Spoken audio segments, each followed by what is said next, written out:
Class 7th, your first lecture of your 8th chapter on your page number 73. Wind and storms. बेटा इसमें हम हवा और तूफान के बारे में पढ़ेंगे. Air is a very important for the sustenance of life. It is made up of many gases, water, vapor and suspended particles.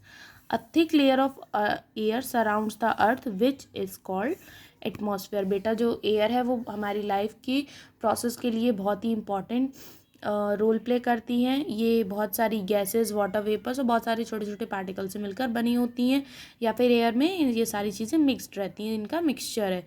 ठीक है. और हमारे अर्थ के अराउंड जो एयर की थिक लेयर है उसे हम बोलते हैं atmosphere. Moving air is called wind. और जो हवा चल रही होती है उसे हम बोलते हैं wind. Wind generally moves slowly. Wind generally कैसे चलती है? धीरे धीरे. Slow moving wind is pleasant and it is called breeze. और जो स्लो मूविंग विंड होती है वो बहुत अच्छी लगती है और इसे हम क्या बोलते हैं? Breeze. Sometimes wind starts blowing fast and blows away small and light objects. बेटा कई बार क्या होता है कि जो विंड्स हैं वो बहुत ज़्यादा तेज़ ब्लो होना स्टार्ट हो जाती हैं और अपने साथ बहुत सारे छोटे और हल्के ऑब्जेक्ट्स को भी ब्लो कर ले जाती हैं.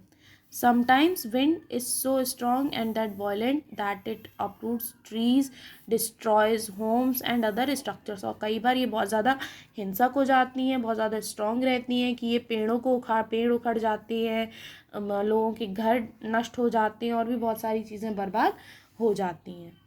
It causes a great loss to life and property and hence is termed as a natural disaster or calamity.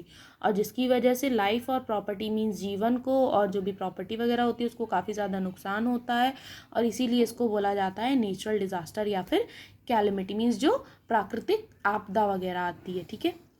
In this chapter, you will study the characteristics of air and their relation with wind related natural disasters. बेटा इस chapter में आप पढ़ेंगे air के characteristics के बारे में और विंड से मतलब जो विंड है वो नेचुरल डिजास्टर से कैसे रिलेट करती है, एयर कैसे रिलेट करती है, इसके बारे में. ठीक है.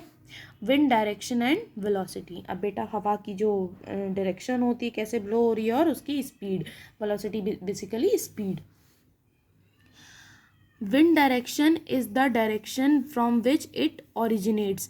बेटा विंड डायरेक्शन वो डायरेक्शन मीन्स उस डायरेक्शन की बात हो रही है जहाँ से हवा चलनी शुरू हुई है.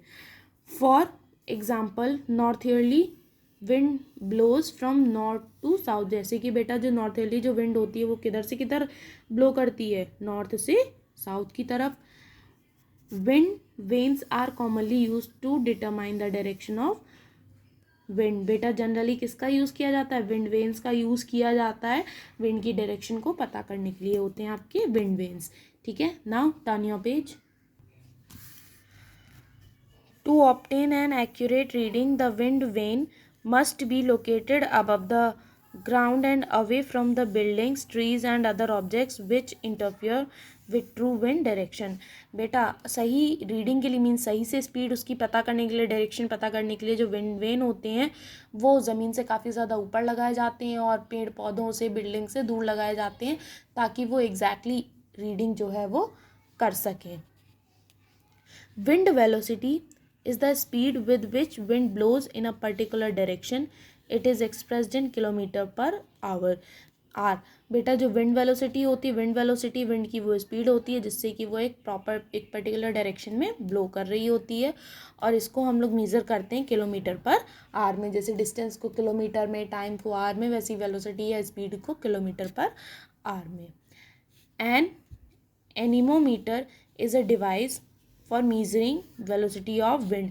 बेटा एनीमोमीटर एक डिवाइस होता है जिसका यूज़ किया जाता है वेलोसिटी को मीज़र करने के लिए, विंड की वेलोसिटी को. It is use in weather stations. ये कहाँ यूज़ होता है? वेदर स्टेशंस में, मीन्स जहाँ पर वेदर फोरकास्टिंग वगैरह होती है वहाँ पर. The term anemometer is derived from the Greek word anemos meaning wind. बेटा जो टर्म एनीमोमीटर है ये ग्रीक वर्ड है, ग्रीक लैंग्वेज का. एनिमोज वहाँ से लिया गया है और इस एनिमोज वर्ड का मीनिंग होता है विंड मीन्स हवा.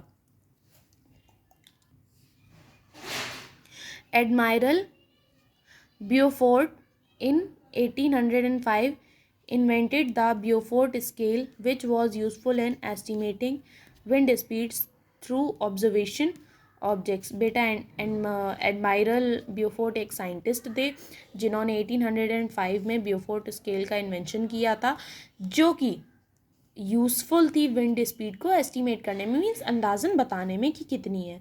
Originally it was devised used for use in oceans but later it was adapted for use on land as well. बेटा जो मतलब ओरिजिनली जो डिवाइस थी इसको बनाया गया था ओशंस में यूज़ करने के लिए, बट बाद में इसको ऐसे मॉडिफाई किया गया कि ये लैंड पर भी यूज़ की जाने लगी। Some wind speeds and their strength mention in Beaufort scale are.